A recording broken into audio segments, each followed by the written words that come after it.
Dans notre parcours de vie, chacun porte en lui des blessures invisibles, des cicatrices que le temps ne peut effacer. Ces blessures, souvent profondes, naissent d'événements traumatisants ou difficiles, laissant une trace durable dans notre cœur et notre esprit. Selon le dictionnaire, une blessure est une douleur, une cicatrice causée par un événement ou une situation traumatisante, visible ou invisible, qui laisse une empreinte durable. En psychologie, cette blessure peut être physique, mentale ou émotionnelle. Elle devient une blessure émotionnelle, cette souffrance profonde née d'un traumatisme affectif ou psychique, qui impacte notre bien-être, notre estime de nous-mêmes, et nos relations. Elle résulte souvent d'expériences douloureuses telles que le rejet, l'abandon ou la trahison, qui n'ont pas été guéries ou comprises.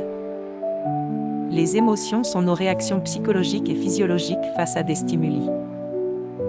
Elles traduisent ce que nous vivons intérieurement, que ce soit la tristesse, la colère, la peur ou la joie.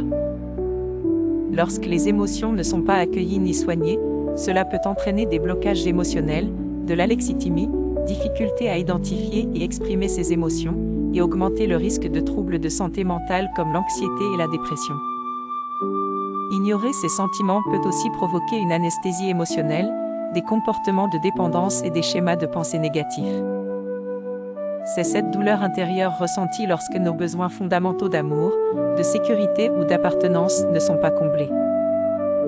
Elle s'insinue dans notre vie, affectant notre estime de soi et nos relations, et peut provoquer des schémas répétitifs de souffrance.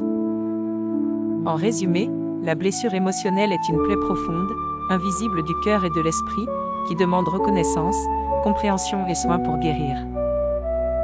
La bonne nouvelle, c'est que la guérison est possible, et elle commence par la reconnaissance de cette blessure. La guérison est ce processus de restauration, cette transformation dans laquelle la douleur diminue pour laisser place à la paix, à la vitalité et à l'équilibre. Elle peut être naturelle ou accompagnée par des moyens médicaux, psychologiques ou spirituels. La foi, quant à elle, est cette confiance ferme et cette espérance en Dieu ou en une réalité spirituelle transcendante. C'est croire en la promesse divine, même lorsque les résultats ne sont pas encore visibles. Guérir par la foi, c'est ouvrir son cœur à la puissance divine. C'est croire que Dieu peut restaurer chaque partie de notre être, corps, âme et esprit. Cette guérison ne se limite pas à une simple réparation physique ou émotionnelle, elle implique un acte d'abandon total à la relation vivante avec Dieu, par la prière, le pardon et la confiance dans ses promesses.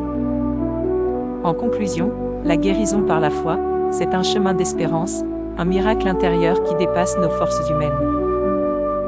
C'est laisser Dieu agir en nous, transformer nos blessures invisibles en source de résilience, d'amour et de paix profonde. Que cette parole vous rassure, aucune blessure n'est trop grande pour que Dieu ne puisse la guérir. Notre voyage vers la restauration commence par la confiance en lui, en sa parole, et en sa promesse d'un cœur tourné vers la lumière. Car la parole de Dieu dit, « Venez à moi, vous tous qui êtes fatigués et chargés, et je vous donnerai du repos. Prenez mon joug sur vous et recevez mes instructions, car je suis doux et humble de cœur, et vous trouverez du repos pour vos âmes.